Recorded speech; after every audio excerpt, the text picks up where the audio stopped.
We're a growing network of beekeepers sharing stories, knowledge, and hive data from around the world.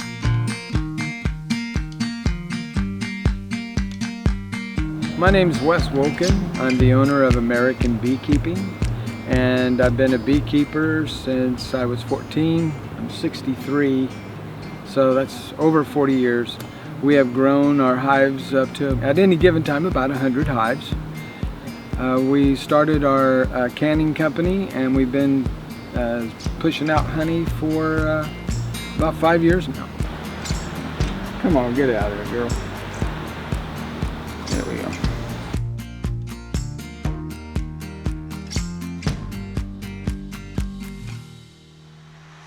Yeah, so we have a cool front that has come in, and of course, even though it's cool, it's still going to get up to 100 degrees today. But that lower barometric pressure signals to the bees we have a cool front coming in, and it could mean drier air, and it definitely is cooler this morning. So that cool air that's in the upper atmosphere is pushed down, and you feel those little breezes come by that are really exceptionally cool.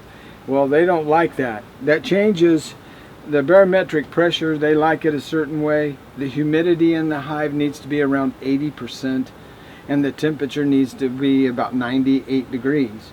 And they'll keep it that way, whether it's 106 or whether it's cold.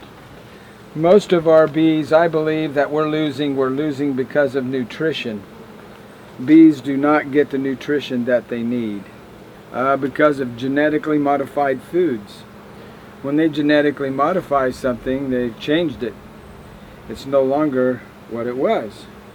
It's something else now.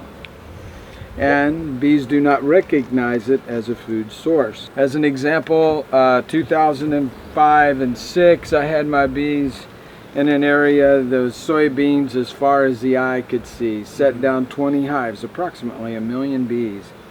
Come back when the fields are in full bloom, and 80% of my bees have simply left. They're just gone. And then the ones that are left weren't doing well. So I'll go visit the farmer. I thought you weren't spraying. Well, we didn't spray. Well, my bees are gone. I lost about $20,000 worth of bees over a period of about 3 years. So bees are very valuable. Yeah. So when I say I've lost that much in bees, that was just the bees, what I had going on. I lost honey too.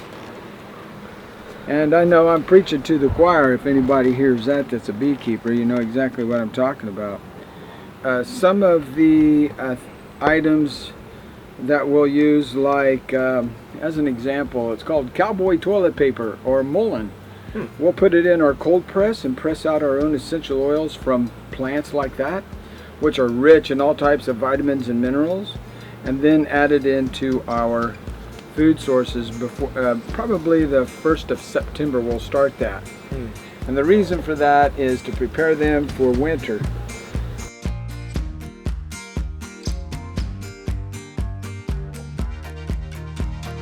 How the UV helps me as a beekeeper is that I can look at the UV, and then I can see that you know, at 1 o'clock the UV is going to be 10.5. That's not an ideal time to open up your hive, because as you can see, that high UV will melt beeswax. So you don't want to expose your larvae to that, or your eggs. You don't want to expose the inside of your hive to that.